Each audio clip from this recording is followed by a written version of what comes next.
Perkenalkan, nama saya Putu Yogi Hitawati, sering dipanggil Ibu Yogi. Jabatan saya di LPKA Karangasem sebagai Kasih Pembinaan di LPKA Karangasem. Kondisi dengan posisi jumlah anak per detik ini, jumlah anak kami sebanyak 29 anak, di mana usia anak kami, mohon izin, mengingat kami LPKA atau lapas anak, ada beberapa anak kami yang sudah melebihi dari usia anak. Karena sesuai dengan amanat SPPA, Undang Sistem Peradilan Pidana Anak, usia anak dari 0 sampai dengan 18 tahun. 18 tahun lebih 1 hari masuk kategori pemuda. Namun ada anak-anak kami yang sudah melampaui dari 18 tahun, namun tetap kami tempatkan di LPKA. Kami tidak memiliki lapas pemuda, karena kita tidak memiliki lapas pemuda, sebenarnya bisa dilimpahkan atau dipindahkan ke lapas dewasa yang di sebelah. Namun banyak pertimbangan yang menjadi pemikiran kami kalau anak-anak tersebut harus kami pindahkan ke lapas dewasa. Salah satunya adalah di saat mereka dibina pertama kali di lapas anak, seketika mereka harus pindah, kita pindahkan ke dewasa, perubahan pertemanan, lingkungan itu menjadi beban mental mereka. Kasus tertinggi kami dari 29 anak, yang pertama kasus yang lagi heboh-hebohnya adalah kasus persetubuhan. Kasus kedua yang tertinggi adalah kasus pencurian. Kasus ketiga yang tertinggi adalah kasus narkotika. Walaupun LPKA-nya di Karangasem, tapi yang asli Karangasemnya sendiri hanya sekitar 2-3 orang. Selebihnya kabupaten lain, selebihnya lagi pendatang. Kalau dari hasil grafik ya, kalau sudah detik-detik liburan sekolah kan biasanya panjang ya, terus tahun baru, itu kasus pasti meningkat. Selain liburan sekolah dan tahun baru tetap ada, namun volumenya tidak setinggi di saat kegiatan sekolah itu tidak ada. Karena kan kalau tahun baru otomatis ada liburan Natal, ada liburan tahun baru, lebih panjang durasi liburnya daripada kegiatan sekolahnya.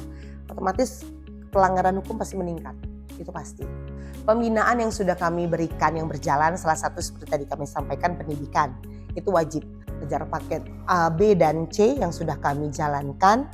Anak baru pertama kali datang di LPKA, kami harus periksa dulu kesehatannya, walaupun kami sudah menerima surat keterangan kesehatan atau surat keterangan kondisi anak tersebut dari pihak titipan kejaksaan, misalkan sudah ada surat keterangan, titipan pengadilan sudah ada surat keterangan, namun tetap kami juga memiliki klinik tempat anak-anak yang harus baru pertama masuk harus kami periksa. Kami sesuaikan dengan pemberkasan yang pertama kami terima.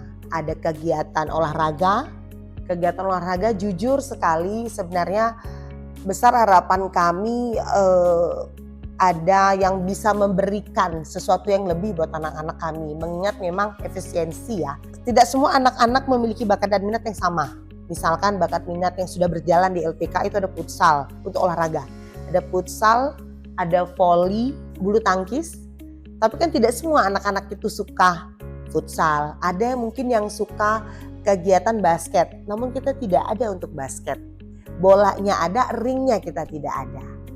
Mengingat lagi lapas kita bertetangga dengan lapas dewasa, tembok keliling kita itu tidak terlalu tinggi. Jadi kita membutuhkan jaring tinggi untuk di saat anak-anak bermain bola agar tidak keluar dari tembok tersebut seperti itu. Kegiatan ibadah, setiap agama, Kristen ada seminggu 3 kali, Muslim juga ada, Hindu juga ada, Pramuka ada. Itu kita juga datangkan pengajar dari luar, ada dari TNI ya, mengajarkan baris berbaris, kedisiplinan, seperti itu kegiatan pembinaan kita. Berkebun juga ada, tantangannya macam-macam ya. Jadi setiap anak yang hadir itu saya tidak bisa samakan antara anak 1 dan 2 dan sampai dengan 29. Cara menghadapinya beda-beda karena kasusnya berbeda. Di saat masuk saya harus tahu dulu nih anaknya latar belakangnya apa. Apakah dia dari keluarga yang baik-baik saja? Apakah broken? Di saat dia melanggar suatu hukum, melanggar suatu pasal atau hukuman, apa sih yang terjadi? Mengapa harus mengambil pelanggaran tersebut? Saling gesekan pasti ada. Karena kan di sini satu kamar beraneka macam ya jumlahnya. Ada yang isinya 6, 5 dan macam-macam. Karena ada kelas dewasa, ada kelas anak-anak. Terlalu penuhnya isi kamar juga mempengaruhi tingkat gesekan.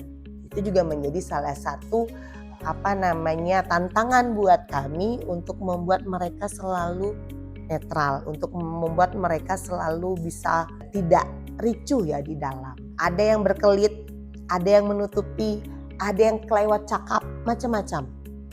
Nah, karena sudah biasa kami hadapi, jadi emang gestur-gestur itu sudah kami dapatkan ya. Pada prinsipnya saya hanya menanamkan ke mereka untuk jujur, untuk saling memiliki. Karena bangun tidur ketemu itu lagi. Hukumannya nggak sehari 2 hari. Jadi yang dicari teman, yang dicari saudara, bukan musuh. Kami sudah memiliki pengalaman di lapas dewasa dan lapas-lapas rutan sebelumnya kami bertugas. Pengalaman tersebut menjadi cambuk ya buat kami untuk membuat anak-anak saya lebih baik. Pola pertama yang saya terapkan adalah pola kekeluargaan. Bagaimana seorang ibu yang merangkul anak-anaknya. Ibu itu kan identiknya cerewet ya. Jadi pagi-pagi harus ditegur, bangun. Kalau bangun sudah pasti bangun karena jam 7 blok buka blok. Jam 5 sudah kunci blok. Jadi mereka sudah bangun. Tapi kan belum tentu si A, si B itu rajin untuk mandi, sikat gigi. Jadi harus cerewet. Pagi diteriakin mandi, sikat gigi ya, atau olahraga dulu seperti itu. Mengingatkan mereka bahwa ibu itu segalanya. Sekali lagi walaupun mereka anak-anak yang sudah bisa bikin anak, tetap saja kita sebut dia anak-anak. Sistemnya semua juga anak-anak kita pakai. Melanggar di LPKA itu tidak semudah yang kita bayangkan. Karena saya akan menjauhkan dari semua model kegiatan ya. Jadi lebih ke mental ya saya buat mereka. Fisik saya tidak akan lakukan, saya tidak akan pukul mereka. Saya tidak akan sentil mereka, jewer mereka tidak. Tapi dengan cara kita memberikan teguran hukuman secara mental itu rasanya lebih mengena. Pesannya apa ya? Ingin berbuat, berpikir dulu 1000 kali. Karena ingat yang melahirkanmu adalah seorang ibu. Beratnya seorang ibu membawa perut 9 bulan. Melahirkan pun tantangan. Taruhannya nyawa. Jadi kalau mau berbuat, pikir dulu. Di saat kalian melanggar hukum, yang akan melindungi kalian, yang akan hadir adalah orang tua. Jadi banyak kasus anak-anak kami, contoh kasus pemukulan, pengeroyokan, itu adalah kasus membela teman. Gara-gara membela teman, jadi lupa sama pengorbanan orang tua khususnya ibu. Jadi kalau disuruh beli cabai ya, beliin dong ibu lombok di warung. Males gak mau. Tapi giliran teman, gue kemarin dipukulin, ikut sosokan bela. Tapi giliran masuk penjara, giliran ketangkep sama polisi, yang datang siapa? Bukan teman kalian. Tapi orang tua kalian, khususnya ibu yang akan mendampingi kalian. Jadi sebelum melakukan sesuatu, berpikir dulu 1000 kali.